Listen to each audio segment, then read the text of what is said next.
Hey guys, today I'm here with Jackie Ellis. Jackie Ellis is actually my Facebook ads manager, and she owns a company called Jackie Ellis Marketing.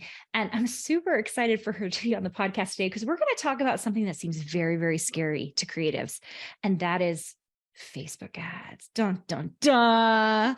So, Jackie, do you want to introduce yourself a little bit to everyone? Tell everyone where you're from, what you do. Yeah, of course. Thanks so much for having me, Carina. I'm excited to be here.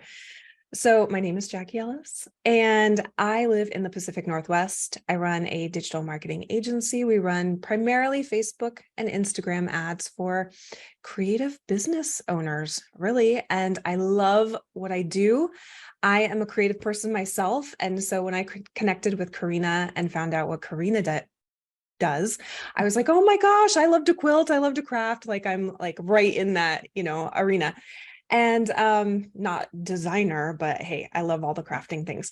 And so I get to work with really creative people. And I also get to dip my fingers into numbers and analytics, which is also very intriguing to me. And a lot of people, that are creative don't necessarily love the spreadsheet side of things. But I think that's what's so intriguing to me about marketing is looking at the numbers and what the data tells us about the things that we're creating. Yeah, I will admit, as someone who is a creative, I don't love data. Not because I don't love data, because it always feels a little bit mysterious. It feels like I have to be very precise and I have to be analytical, which is funny because I love my own spreadsheets. Like I like it when my own spreadsheets show me certain things and they tell me what to do and they help me understand what I need to do. You know, Jackie and I are going back and forth all the time on Facebook ads, like trying to figure out how much money I'm going to spend and what how much it's costing per click. And I really enjoy that data because it helps me make good decisions for my future, but it also kind of sucks. I don't know why, but it just does. Yeah, I totally get that because I think the numbers as creative people, like the numbers feel a little bit out of our control. If we want to create something that's within your control, you are creating from your own brain something that you love, something that's satisfying, something that other people love. There's something very satisfying to me, at least, about creating something. But when we see numbers, and that is like, okay, well, how do I fix this? Or what do I do next? And the answer isn't always obvious, or we can't just create our way out of that. It gets to be a little bit tricky. So I could totally see that. But there's got to be a little bit of a combination of both, I think, when it comes to marketing. Yeah, I agree with that. Okay, let's take a deep dive back. How in the world did you get into this? Because anyone who is in Facebook ads or Google ads or any of these like digital ads, it's not like you go to college and go, especially for us back in the day. I mean, we were just signing up for Facebook. I remember signing up for it when I was working on my master's degree. So it was like brand spanking new and there's no such thing as ads and all of this stuff. So like, how did you end up here? Okay, I don't even know if you know this story, Carina. I don't think I do. Let me see if I can condense this story. So I studied English. I wanted to be an English teacher and I loved writing. And that I kind of put that aside when I started having kids. And then I was a personal trainer for like 17 years or something. And I ran a health club. And we needed to generate new members and new clients for the health club. And so that is when this was like 10 or more years ago. That's when I started to explore Facebook ads. And so it was like in the fitness industry. Long story short, something happened in my own health journey that, well, I'll just tell you, I've shared it on my podcast before. I had a heart attack when I was 34. I know. That seems so insane. I know. Well, I was really stressed. I had 2 young children at home. My husband works shift work and he's gone a lot. And I was running this health club and I just felt like I had to do everything. And it was just a lot. And I was very stressed at that time in my life. And I was out on my daily run and I had a heart attack. And if there's one thing, I mean, it's so cliche, but if there's one thing something like that teaches you is like, reevaluate your life, how you're living your life. I didn't want to be a stressed out hot mess. And I didn't necessarily want to be spending my 9 to 5, or actually it was longer than that I was spending away from my children. I was rushing to get them to school and then rushing to get home and sometimes not even making it to the house before they made it off the bus. And I was just feeling like I was not living my life aligned with my priorities. Like I would say family first, but work really came first. And I think that was my body's way of telling me, okay, like stop. You have to, like, it literally stopped me in my tracks. You have to change the way that you're living. That is insane. I had no idea. Well, considering especially how healthy you are and how young you were, that is so surprising. Your body must have been really stressed out. Yeah, there were little signs too. Like I had this kink in my neck for years. Like I would get in the car and like back up my car and I couldn't turn and look over my right shoulder. And people are like, that's not normal. Like, You know what that reminds me of? A Zoolander when he can't turn left or whatever. That's what that sounds like. I can't look over my shoulder. But I I mean, mean, the we're truth, laughing about it, but it's like really serious. yes, but at the time, like you don't know that the next thing that's going to happen is a heart attack, but my body was telling me there's something that you need to listen to here, and I wasn't listening. So it took that. So the funny thing is when I tell people that, a lot of people get really stressed out by Facebook ads and by marketing. And they're like, okay, wait, so you had a heart attack and then decided to start a Facebook ad agency. Like that seems kind of backwards. But the thing that I discovered was, as much as I loved fitness and health and all of that, I was kind of done counting people's push-ups for a living. I was kind of over that. I did it for a long time, but I really loved marketing because I really loved messaging. And that took me all the way back to high school when I discovered that I loved writing. And I thought I would be like an author or something. I thought I would write Twilight, right? Let's be honest. I thought I would write Twilight. And that didn't happen. And I discovered I actually did not love just sitting at a computer trying to force myself to write anyway. So anyway, I found this other creative outlet where I could help other people create messaging that helped grow their business. And that's kind of where the Facebook ads came into. That feels like that bridges the gap for me, because when you say I was an English major and now I do Facebook ads, you're like, I don't understand. Those two things do not go together. But they do. But the moment you said messaging, I was like, oh, she's totally right. She spends all this time. Jackie, okay, let's do some admitting right now. You guys know I'm a designer, so I care very much. And Jackie knows I care very much about the videos and how pretty the stuff that goes out for our ads are. I do not care a single bit about the copy. Jackie writes every piece of it because it's not that I don't mind writing, but if I'm going to choose, I'm going to choose design. So Jackie really writes all of our copy, which thank goodness, because she likes messaging. And you're like a dream come true client, because creative, as much as I like tried to play around with creative for you and stuff, that's not my thing. That's your thing. And copy is mine. So we're like a dynamic duo. Like, it works out very nicely. I know. Except for when I'm late. That's the only thing. Like she'll be like, okay, do you have your ads ready for me? And I'm like, no, and have all these great ideas and I want to implement them, but then I'm on the road for 3 weeks and then I can't get them to her. You guys, this is real life business. Everybody thinks it's like this organized, succinct thing. It is not. It's like chasing down and figuring out the fires and prioritizing. Yes. I think, was it on a call with you, Carina, where I used the puzzle versus the Rubik? Okay. You should tell everybody this. This is brilliant, you guys. You're so sweet.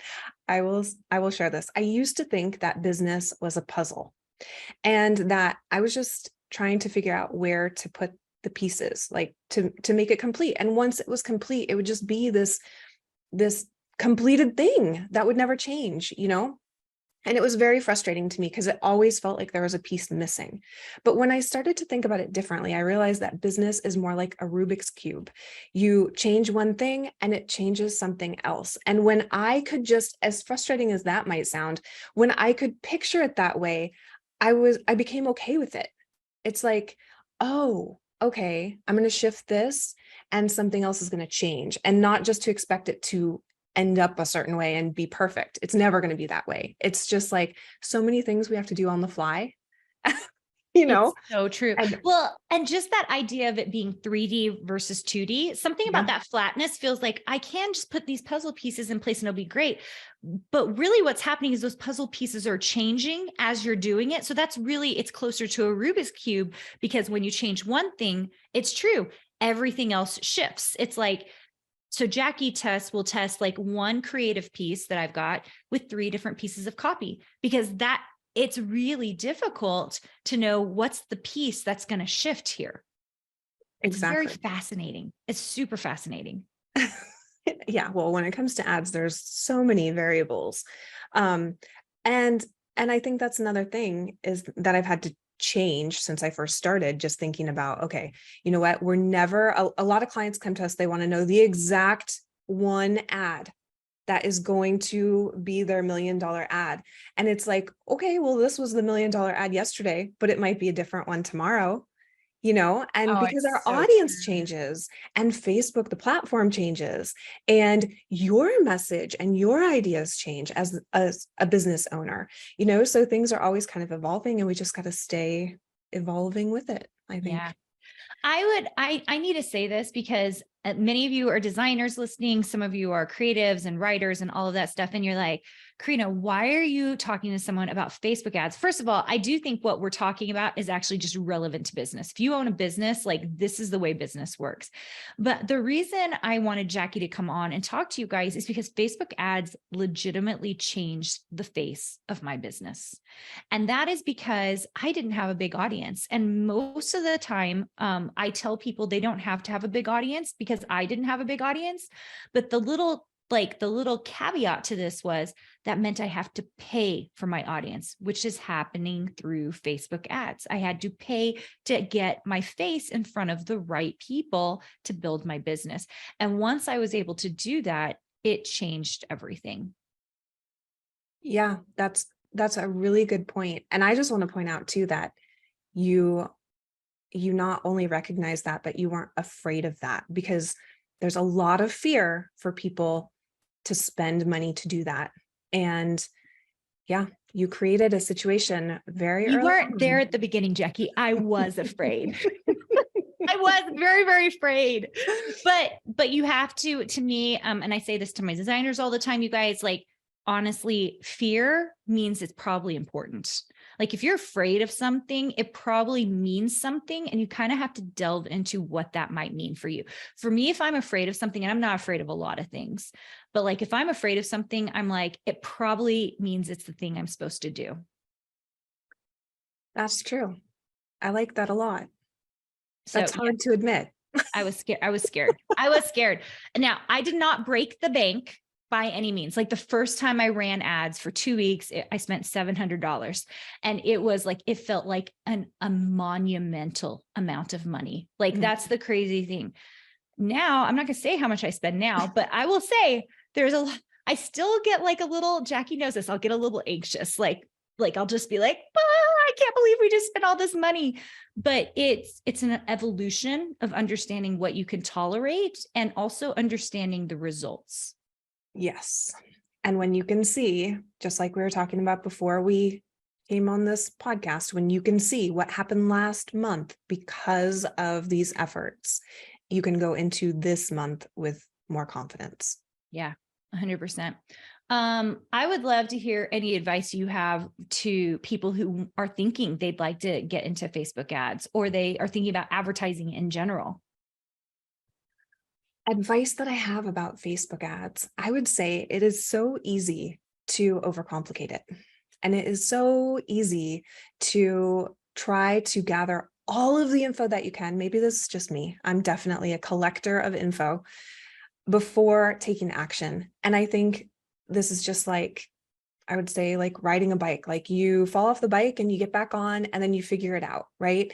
And it doesn't have to be a huge expensive lesson, but you just have to start and you have to try to keep it simple. Everyone has different advice. And the thing is, everyone does it differently. And most of the time it will work. That advice that they have will work. It's when you try to take all the advice from everyone, it gets overcomplicated and then it feels overwhelming. So find someone that you feel like that you could learn from, or that works kind of like in your specific area, and just follow their advice, because they probably do know something. Yeah. And here's the other thing, like there are tons of resources. We're about to give you Jackie's podcast where you can start to learn what needs to be possible for you. Because right now, this very second, Facebook ads might not be for you. If you're a brand new designer, it's not for you, right? You're busy working on platform and design work and all of that. But somewhere along your career, should you want to teach an art class? Do you want to teach like something that you know how to do very, very specifically that might be amazing? Or maybe you want to really promote your design work. We are talking, like Jackie and I have some talking to do, because we spent some time promoting my book, right? So that was like another thing that we did where we were running constant ads on my book. We're getting ready. We just finished the short-term rental series, and we need to talk about running ads to the short-term rental. So it's not just about design work. It's many of you have lots of side hustles or different things that you're doing, and you can run ads to them. Now, those of you who are on platforms, I wouldn't recommend running ads to a platform like Etsy or, Shutterstock. I wouldn't run. You need to figure out like, what are things that you need to run ads to? And for me, it's always to my website, to my platforms that I own. Is that correct, Jackie? Am I thinking about this right? Yes, good advice. I've even seen people that feature some of the things that they sell on other platforms on their website, so they can direct traffic to their site, still get those customers to their site, and then it might send them, somewhere else. But yes, that's a really good point. Yeah. I can't think of anything else, Jackie, except for let's talk about your podcast. Tell everybody first the name of it, and then what do you talk about on it? My podcast is called So Worth It. And it was just kind of a title that came to me one night, I think maybe after a glass of wine or something like that, where it was like, what the heck, I want to talk, and what the heck am I going to call this thing? So Worth It. It just felt appropriate for where I was in my life. And it is for women, for moms, for business owners. And we just talk about what it's like growing a business and raising a family, and just kind of the behind the scenes. It's very casual and it's super fun. And Carina's going to be on the podcast as well. So you can come check her out. Yeah. So fun, you guys. Go check it out. I'm going to make sure we have the links so that you can learn more about Jackie and what she's doing. I really have attributed Facebook ads and advertising in general, understanding that world and not being as afraid of putting some money down to kind of figure out what I need to do, to being a great portion of how my current business works, which has been really, really phenomenal. Jackie, thank you so much for being on. Thank you, Carina. It was lovely. All right, guys, check out the show notes and the description so you can link to Jackie's podcast, and we will see you soon. Hey, did you know that you can visit me at makeanddesign.com to learn more about this podcast and join my VIP group for weekly freebies? I can't wait to see you there.